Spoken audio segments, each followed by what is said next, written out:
Cancer మహమ్మారి విజృంభిస్తోంది. ఏటేటా cancer బాధితుల సంఖ్య పెరిగిపోతూ ఉండడంతో ఆందోళన కలిగిస్తుంది. 2024లో 76,700 కొత్త కేసులతో దేశంలో అత్యధిక క్యాన్సర్ బాధితులు ఉన్న రాష్ట్రాల్లో ఒకటిగా ఏపీ రికార్డెక్కింది. గత 10 ఏళ్లలో 37% క్యాన్సర్ బాధితుల సంఖ్య పెరిగినట్లుగా ఐసీఎంఆర్ ఎన్సీఆర్పీ గణాంకాలు చెబుతున్నాయి. 2015లో 55,776 కొత్త క్యాన్సర్ కేసులు నమోదు కాగా 2016లో 58,072 మందికి కొత్తగా క్యాన్సర్ గుర్తించారు. 2017లో 60,475 మందికి, 2018లో 62,978, 2019లో 68,883, 2020లో 70,424, 2021లో 71,970, 2022లో 73,536, 2023లో 75,081, 2024లో 76,708 క్యాన్సర్ కేసెస్ నమోదయ్యాయి. ఆరోగ్యశ్రీ ద్వారా చికిత్స పొందుతున్న వారే ఏటా 50,000 మంది వరకు ఉన్నట్లుగా తెలుస్తుంది. రాష్ట్ర జనాభాతో పోలిస్తే ప్రతి 1,00,000 మందిలో సగటున 139 మందికి క్యాన్సర్ ఉందని గుర్తించారు. స్క్రీనింగ్ టెస్ట్స్ అందుబాటులో లేక, అవగాహన లేక ఇంకా వేలాది మంది గుర్తించడానికి క్యాన్సర్ మరణాలు బారిన పడుతున్నారు. మొత్తం క్యాన్సర్ కేసుల సంఖ్య ఆధారంగా చూస్తే ఉత్తరప్రదేశ్, మహారాష్ట్ర, పశ్చిమ బెంగాల్, బీహార్, తమిళనాడు, కర్ణాటక లాంటి పెద్ద రాష్ట్రాల తర్వాత ఏపీ ఉంది. ఆంధ్రప్రదేశ్లో క్యాన్సర్ వృద్ధిలో ఉన్నట్లు నేషనల్ క్యాన్సర్ రిజిస్ట్రీ ప్రోగ్రామ్ వేదిక ద్వారా స్పష్టమవుతుంది. కాకినాడ, విజయనగరం, గుంటూరు, తిరుపతి, నెల్లూరు, విశాఖపట్నం జిల్లాలలో అత్యధిక కేసెస్ నమోదవుతున్నాయి. అటు ఏలూరు జిల్లాలో కూడా ఇటీవల కేసులు నమోదు అవ్వడంతో ఆందోళన కలిగిస్తుంది. క్యాన్సర్ బారిన పడుతున్న వారిలో 65% మంది మహిళలే ఉన్నట్లుగా కూడా తెలుస్తుంది.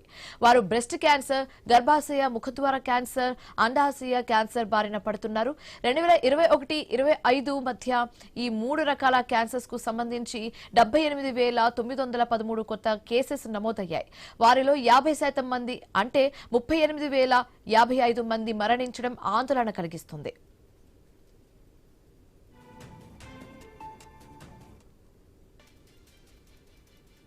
క్యాన్సర్ ప్రభావంతో కేంద్ర రాష్ట్ర ప్రభుత్వాలు హెచ్పీవీ టీకా కార్యక్రమం ప్రారంభించాయి.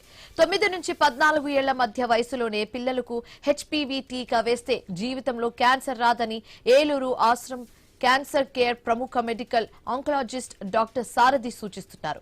ఆహార అలవాట్లు, నీరు, కాలుష్యం, గుట్కా, అధిక మద్యం, సిగరెట్ లాంటి అలవాట్లు క్యాన్సర్ కు కారణమని కూడా తెలిపారు. గ్రామీణ ప్రాంతాలలో నోటి క్యాన్సర్, ఊపిరితిత్తుల క్యాన్సర్, బ్రెస్ట్ క్యాన్సర్ కేసులు నమోదవుతున్నాయని వెల్లడించారు.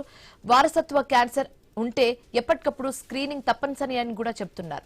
40 ఏళ్లు దాటిన వారు స్క్రీనింగ్ చేయించుకోవాలని సూచిస్తున్నారు. క్యాన్సర్ ఫస్ట్ స్టేజ్ లోనే గుర్తిస్తే నివారణ సులువు అవుతుందంటున్న ప్రముఖ ఆంకలాజిస్ట్ డాక్టర్ సారథితో మా ప్రతినిధి Bhargav face to face.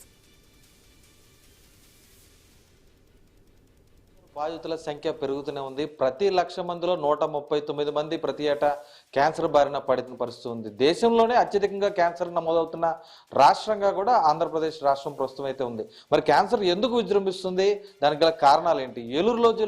Eluru జిల్లాలో కూడా క్రమేపీ బాధితుల సంఖ్య పెరుగుతున్న నేపథ్యంలో మనతో ప్రస్తుతం ఆశ్రమ ఆసుపత్రికి చెందినటువంటి ప్రముఖ మెడికల్ ఆంకాలజిస్ట్ సారథి గారు ఉన్నారు.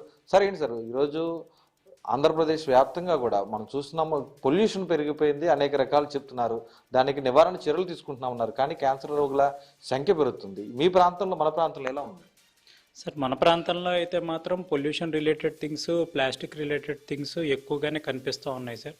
ఇంకొకటి ఏంటి అంటే మెయిన్గా అయితే మాత్రం నేను చెప్పినట్టు ఎక్కువగా ఈ స్మోకింగ్, డ్రింకింగ్, ఆల్కహాల్ తీసుకోవడం వల్ల కైనీ, గుట్కా, తంబాకు, తర్వాత కిల్లి ఇట్లాంటి ఎక్కువ వాటి వల్ల వచ్చే క్యాన్సర్ మనం చాలా కామన్గా చూస్తున్నాము.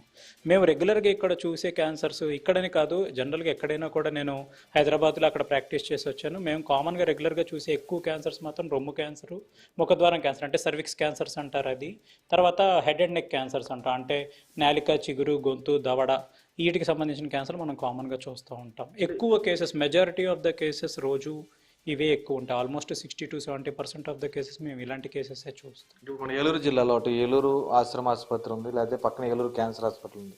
మీ వద్దకు వస్తున్నటువంటి బాధితుల సంఖ్య ఏ ప్రాంతాల నుంచి ఎక్కువగా వస్తున్నారు? రోజుకు సుమారు ఎంతమంది వస్తుంటారు? మేము సుమారుగా రోజుకి 40 నుంచి 50 మందిని చూస్తున్నామండి. కొత్తగా వచ్చే వాళ్ళని ఒక 5 నుంచి 8 మందిని చూస్తున్నాం ప్రతిరోజు సుమారుగా. మాకు ఎక్కువ మంది అయితే మాత్రం ఏలూరు చుట్టుపక్కల పరిసర ప్రాంతాలు, తర్వాత భీమడోలు, తాడేపల్లిగూడెం, తణుకు, భీమవరం, చింతలపూడి, ఇక్కడి నుంచి మేము కొంచెం రెగ్యులర్గా కామన్గా జంక్షన్, హనుమాన్ జంక్షన్ ఇటు సైడ్ నుంచి ఎక్కువ పేషెంట్స్ మేము చూస్తున్నామండి. అంటే ఇక్కడ చూస్తే ఎక్కువగా వ్యవసాయ రంగం మీద ఆధారపడినటువంటి రైతులు, ప్రజలు అందరూ కూడా ఉంటారు. పచ్చని పల్లె వాతావరణం కనిపిస్తుందని కూడా చెప్తూ ఉంటారు. మరి ఇక్కడ కూడా క్యాన్సర్ రావడానికి కారణం ఏంటి? ఎటువంటి పొల్యూషన్, ఎటువంటి ఆహారం దీనికి నాకు హానికరంగా మారుతుంది? జనరల్గా లైఫ్ స్టైల్ చేంజెస్ వల్లే అండి. లైఫ్ స్టైల్ అంటే ఏంటి అంటే మనం తీసుకునే ఫుడ్లో ఎక్కువ ఫ్రూట్స్ తగ్గి ఉండడం, పీచు పదార్థంకు సంబంధించిన వెజిటేబుల్స్ తగ్గడం, ఎక్కువ నాన్ వెజ్ తీసుకోవడం వల్ల, తర్వాత స్మోకింగ్, డ్రింకింగ్, వీటి వల్లే ఎక్కువ అన్నట్టు మేము చూస్తున్నాం అండి. వంశపారపర్యంగా కూడా క్యాన్సర్ సంక్రమించే ఉంటాయండి. బట్ కరెక్ట్గా పర్సంటేజ్ చెప్పాలంటే ఒక 10 to 15% మాత్రమే మనకు వంశపారపర్యంగా సంక్రమించే క్యాన్సర్లు ఉంటాయి. మిగిలినవన్నీ కూడా మేము స్పోరాడిక్ కేసెస్ అని అంటాం. అంటే దాని అర్థం ఏంటి అంటే వాళ్ళ వరకు వస్తాయి తప్ప వాళ్ళ కుటుంబాలు ఇంకెవరికి సంక్రమించవు. సో అలాంటి క్యాన్సర్స్ మేము రెగ్యులర్గా ఎక్కువ చూస్తాం. వాటిని మేము స్పోరాడిక్ కేసెస్ అని అంటాం. అంటే వాటిని ఎలా గుర్తించాలంటే ఇప్పుడు చాలా మంది క్యాన్సర్ నిర్ధారణ అయ్యేసరికి 3rd స్టేజ్, 4th స్టేజ్ అన్న సందర్భంలో వాళ్ళకి బయటపడుతుంది. స్టార్టింగ్లోనే నిర్ధారించి తగు ముందు జాగ్రత్తలు తీసుకోవాలంటే ఏం చేయాలి?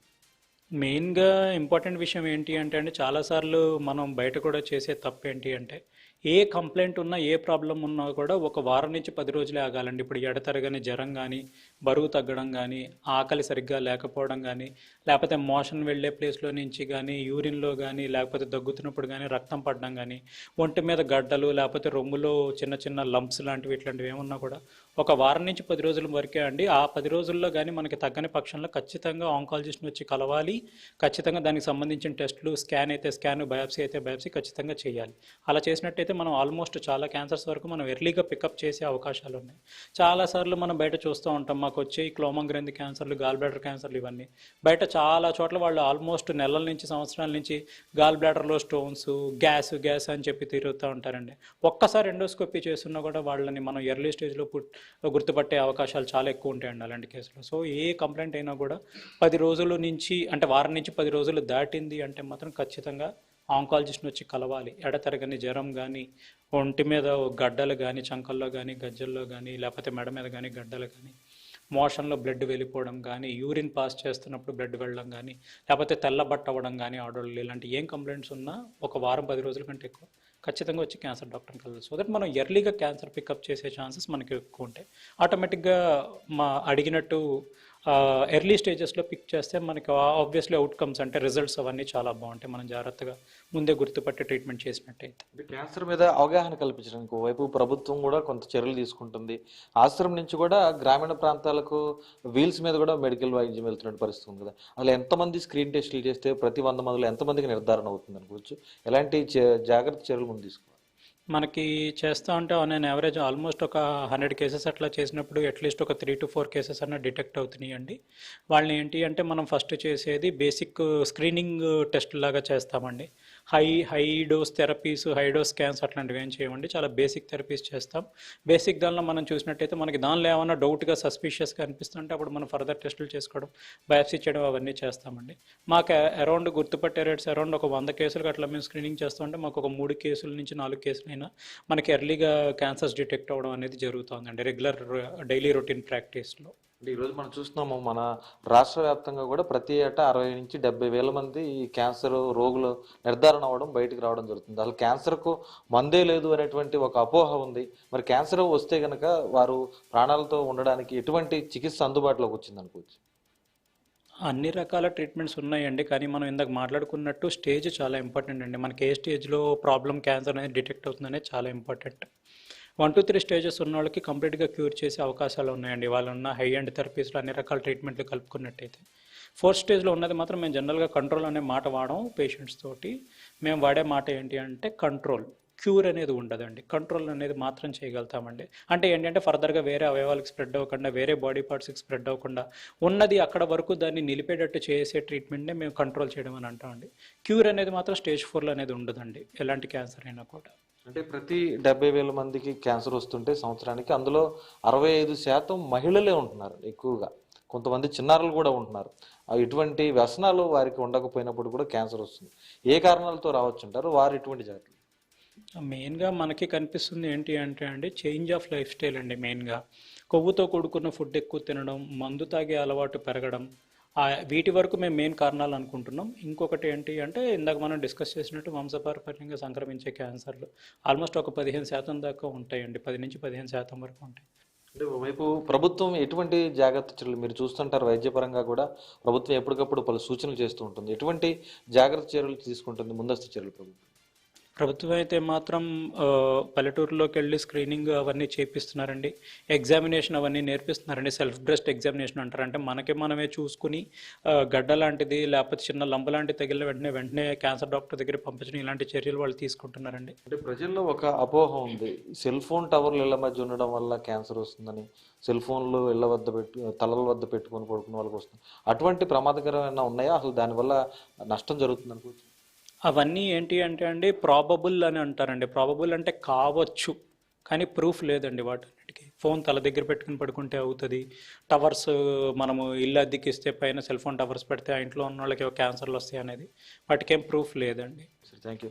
అది చూస్తున్నాం ఈరోజు రాష్ట్రంలో రోజు రోజుకి పెరుగుతున్నటువంటి క్యాన్సర్ బాధితులకు సంబంధించి కూడా ఖచ్చితంగా పెరుగుతున్నటువంటి ఆహారపు అలవాట్లు, మనం ఉన్నటువంటి సమాజంలో వ్యసనాలకు సంబంధించి కూడా అవి కారకాలు అయి ఉండవచ్చు. ఖచ్చితంగా దీనికి క్యాన్సర్ ఆదిలోనే గుర్తిస్తే దాని నివారణకు మందులు ఖచ్చితంగా ఉన్నాయి. కాబట్టి ప్రజలు దానికి తగ్గ సూచనలు పాటిస్తూ, జాగ్రత్తలు పాటిస్తూ కూడా ఎప్పటికప్పుడు, అంటే 40 సంవత్సరాలు దాటిన ఎవరైనా సరే ఈ క్యాన్సర్ అనేది ఉందా లేదనేటువంటి నిర్ధారణ పరీక్షలు, స్క్రీనింగ్ పరీక్షలు కూడా చేసుకొని అప్రమత్తంగా ఉండాల్సిన పరిస్థితులు అయితే ఉన్నాయనేది కూడా ఈరోజు మెడికల్ అంకాలజిస్ట్ డాక్టర్ సారథి గారు స్పష్టం చేసినటువంటి పరిస్థితి అయితే ఉంది.